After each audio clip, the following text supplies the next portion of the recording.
If you follow our reviews, then you know that a few weeks ago we talked about what is essentially an hour and 45-minute long stand-up act for Andrew Dice Clay. Today we are going to look at what could be called an hour-and-a-half sketch music act for another comedian. This one was released in 1989 and featured Weird Al Yankovic in the lead role. That's right, today we're going to look at the movie UHF. I'm Ollamh, and welcome to Geek Corner Review.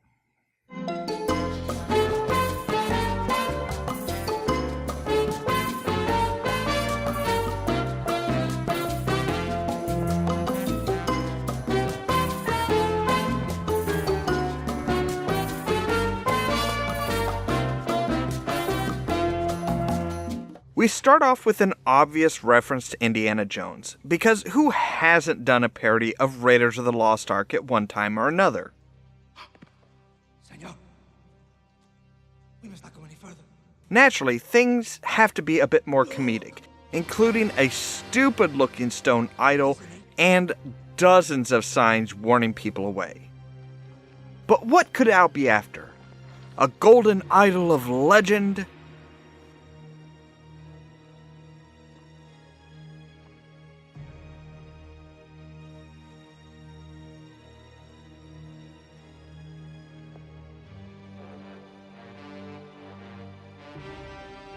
Almost. He's actually after an Oscar. After paying enough homage to the original, Weird Al decides, screw the switch, I'm just gonna snatch it. Of course, that can't be a good idea, and it plays out much like the original movie. I've always wondered, why not run towards the boulder at the beginning? I mean, it's just rolling down a ramp. You could totally get under it and let it lead the way out. But instead, Al runs from the boulder through several different scenes, including Egypt, an English countryside, a winter wonderland, and even LA, where he finally gives up the ghost.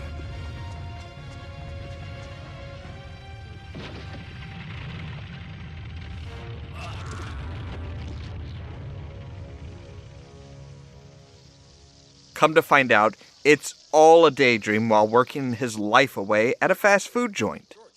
With his buddy, Exposition Bob, we find out that nobody likes George because of his imagination. To be fair, I'm not sure parodies that almost directly lift from the movies require much in the way of imagination. Someday they'll be sorry. They'll be eating breakfast or something, and all of a sudden they'll say, "Hey! We screwed up. We never should have fired George Newman because he's got imagination."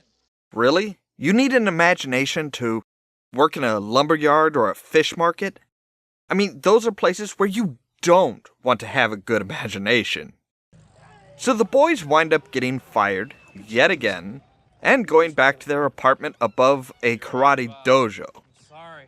Cooney pretty much sums up the movie in one word. We get a bit of the theme while George makes something disgusting. Come on, Bob, cheer up, will ya? To be fair, Al, not many have a face as rubbery as yours. Amazingly enough, it seems that George has a girlfriend, which he's supposed to be meeting for a date. She's not very happy with him for being fired, and we get more screeching that almost makes a person's ears bleed. Oh, and another movie reference. What are you doing? This means something. This is important. Encounters this time. Apparently, George is also supposed to be at a party for his uncle and aunt. You'd think he'd at least dress up for one of these events. Would you look at this face? See? Face of rubber. And I'm not even sure they had to use special effects for that. His Uncle Harvey wound up winning an almost bankrupt UHF Station 62 in a poker game. But there's nobody to manage the place. I wonder who they're gonna get for the job. Harvey, I know somebody who'd be perfect for the job. Oh, yeah? Who's that? George, dear, can you come over here for a second? So Terry and George head out to the station, which is in the middle of nowhere and apparently surrounded by coyotes. Wow, this is even better than I imagined. Seriously, George? How bad did you think it was gonna be? And tell me this guy doesn't remind you of someone. Change. You got change. I swear I have heard those words before.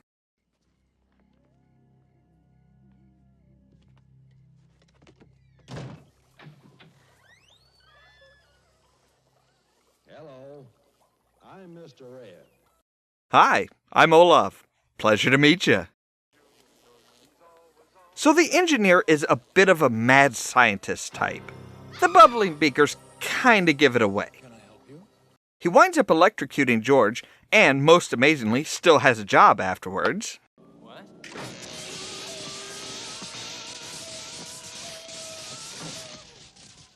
They start meeting the rest of the team the next day, such as the struggling receptionist who is actually more annoying voice-wise than the lead actor.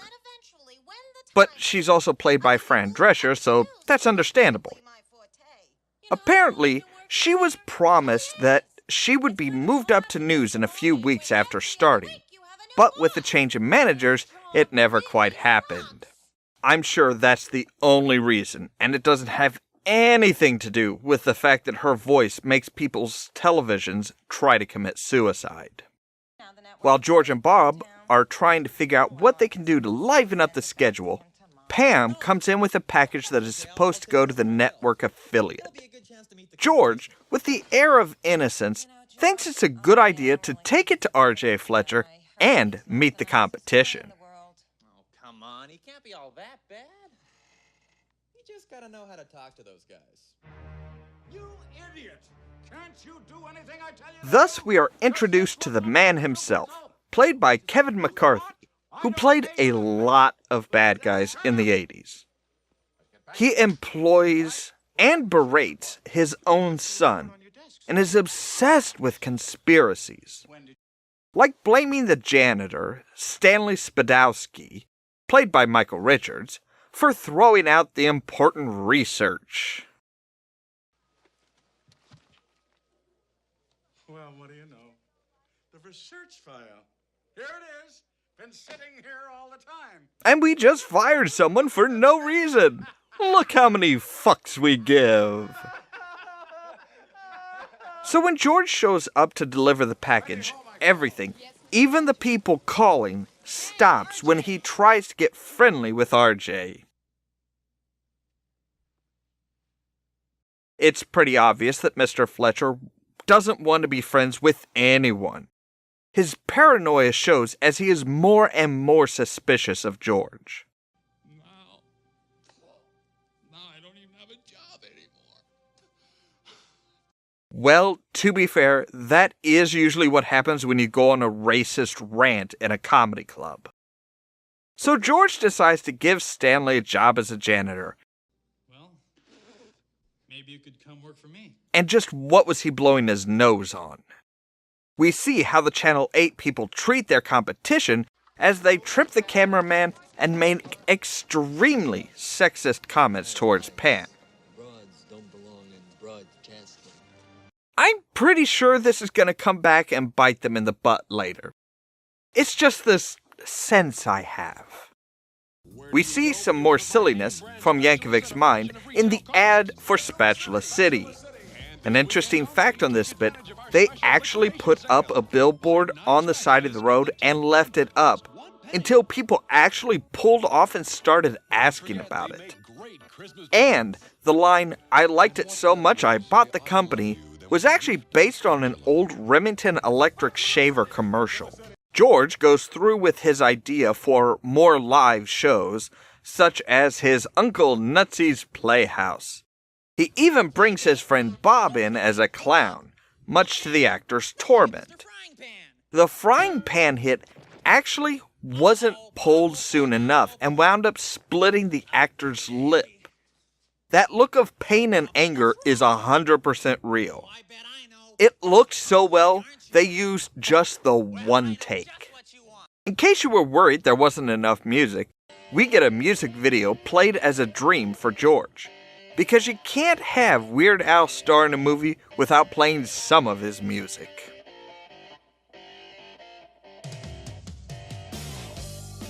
George misses another date and Terry decides that she is going to break up with him, which drives him into a deep depression. Big fun today. So instead of continuing with his show, he decides to take up drinking, randomly offering Stanley the show. While George and Bob go to the bar, Stanley takes up the offer and actually makes it fun enough that the patrons of the bar start watching. They realize that they have a hit on their hands, so decide to bring in all their friends and give them shows. Cooney gets the show Wheel of Fish, which has another interesting point. The fish on the wheel are real fish, not props. They were bought at the fish market at 6:30 in the morning, while taping didn't take place till about 4 in the afternoon. It was a hot summer with no air conditioning in the studio and about 100 people on set.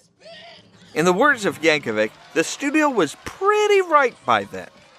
Now, Cooney, what do you think of people who've made it this far into the movie? Stupid! You're so stupid! Philo gets his own show, though I'm not sure he should be teaching anyone anything. Today, we're going to learn to make plutonium from common household items. Raoul shows us the wonders of the Wild Kingdom. And not too many people know this, but the turtle is also nature's suction cup. Watch this. RJ still isn't happy with his son, yelling at him for not getting him the Father's Day present he told him to get. Oh, and he's not worried about little UHF station. Who could possibly compete with a network? Well, Stanley could. Who better to entertain children than a giant man-child?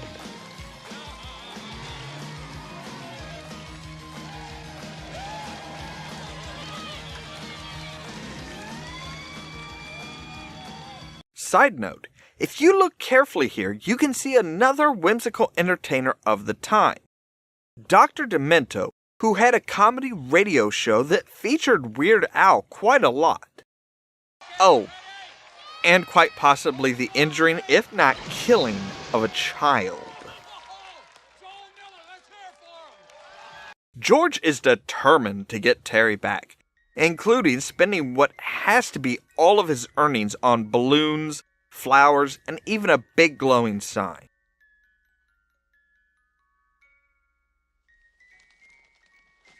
But we can't focus on the love story too much. We have too many parodies to get through. Never before in the history of motion pictures has there been a screen presence so commanding, so powerful, so deadly.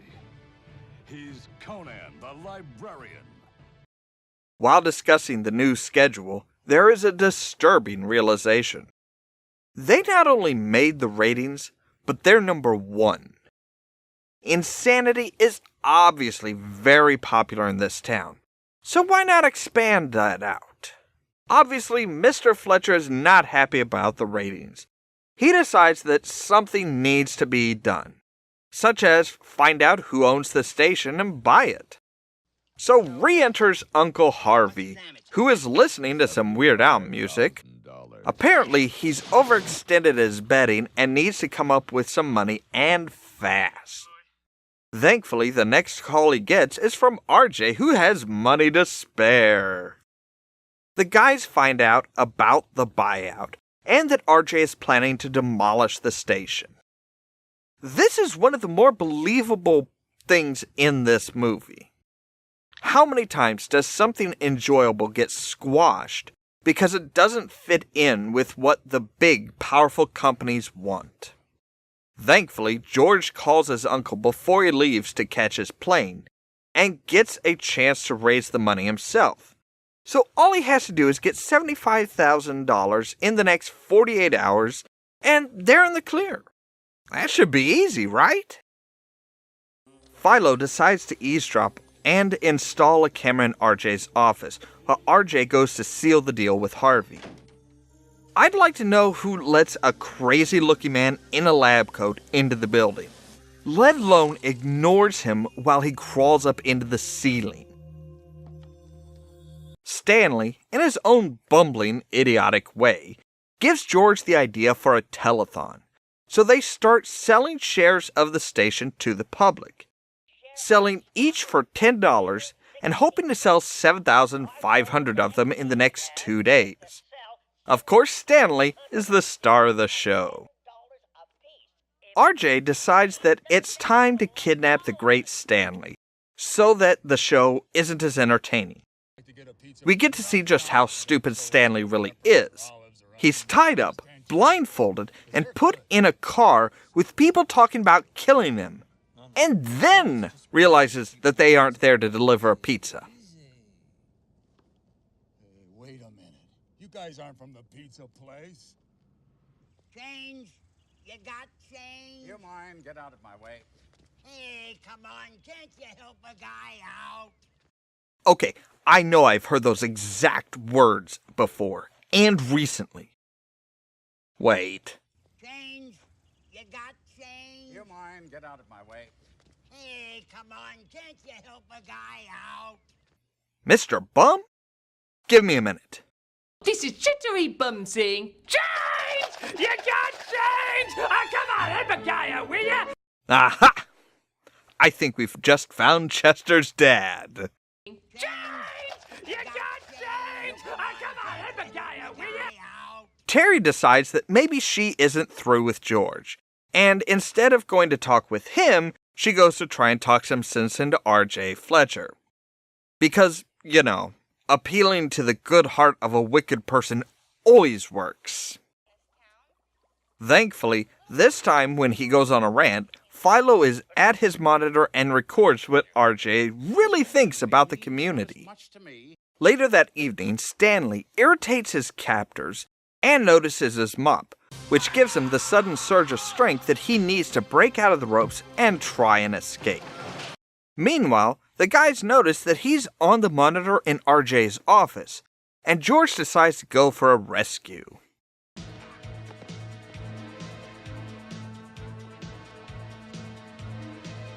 Hey, George, you just ran past your car?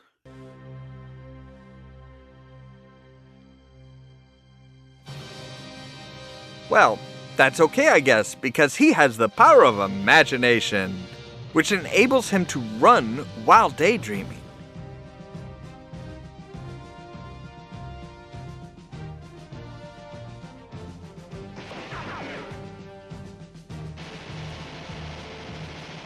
Is it just me, or is this actually a reasonably passable effect?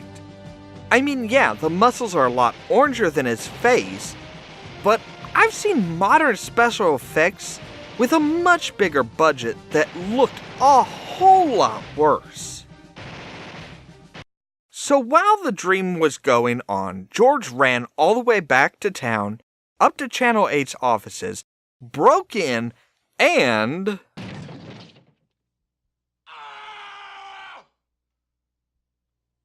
Who is this guy? I'm your worst nightmare. completely failed to help out in any way. Is that it? Is all hope for our heroes lost? Of course not. Thought I heard something. What? I don't know. I just thought. Okay, how did I never get that before?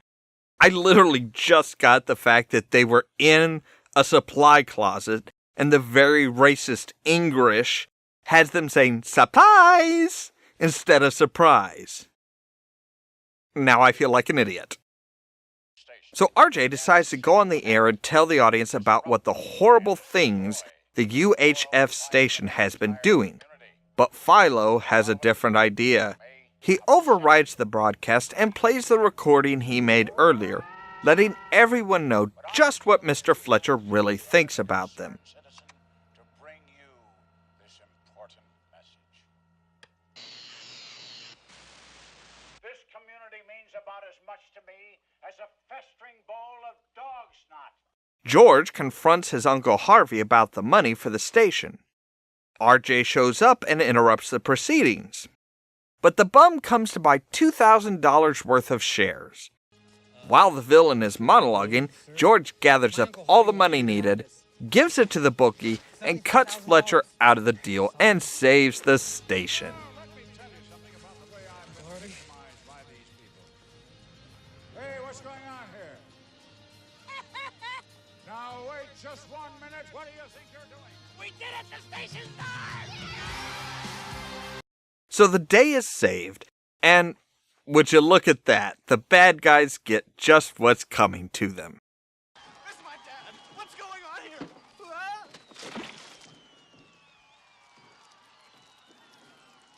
Oh, did I do that? Oopsie. Excuse me. Aren't you R.J. Fletcher? Yes.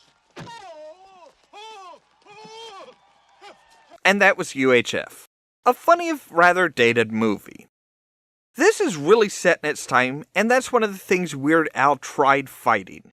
He wanted to call it Vidiot, since the UHF stations were being crowded out by cable even at the time of its filming.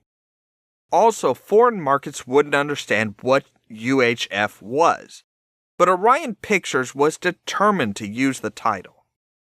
One question that any reviewer has to look at is, does this relate to current times? I think this one does.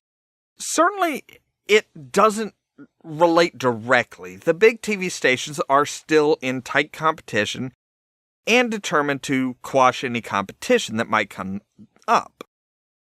But if you look at the UHF station as a YouTube channel, I think it does have a strong message. Creativity and imagination can be wonderful things. You can be as crazy and nonsensical as you want. Put your thoughts and dreams up for others to see, and those things can be very popular. If anything, it's actually a bit easier these days. You don't have to have a broadcasting station for your shows, a decent recording setup, and you can do what you want. What this movie points out that should be a main focus for the modern day is don't let someone tell you that your ideas are no good. You'll always have people like Bob or RJ or even Uncle Harvey who don't think your ideas are worthwhile. There will always be people trying to tell you that a show idea, movie, or even comedy idea is stupid and boring. Even when you put your ideas out there, strangers will weigh in and tell you that you should give it up. Much like the character of George, you never know how things will go until you try. Some of the effects are questionable, but then again, realizing that they are all practical instead of CG makes them actually pretty impressive. All in all, I think it's a wonderful movie that holds a good message and should be an inspiration to all the dreamers out there. What do you think about the movie? Do you think it's too dated to be of use to anyone? Do you think that it could inspire a new genre of content creators? We are always interested in what others think and would love for you to share your opinions. So leave a comment below, post a comment to our Facebook page, or send us a tweet and let us know how you feel about the movie. As always, thank you very much for watching, and stay tuned for more from Ollamh Productions. If you wanna see some Cheerio! crazy and also lazy, then you should meet me and my friends. Even though we got no money, for sure it's all funny. Yeah, stay back! With them, Get back! like, ooh, ooh, ooh. We don't worry about tomorrow. Come on. The DCCU versus the MCU. So the MCU, they set it up in such a way that you had all your origin stories for all of your different characters that would eventually come together in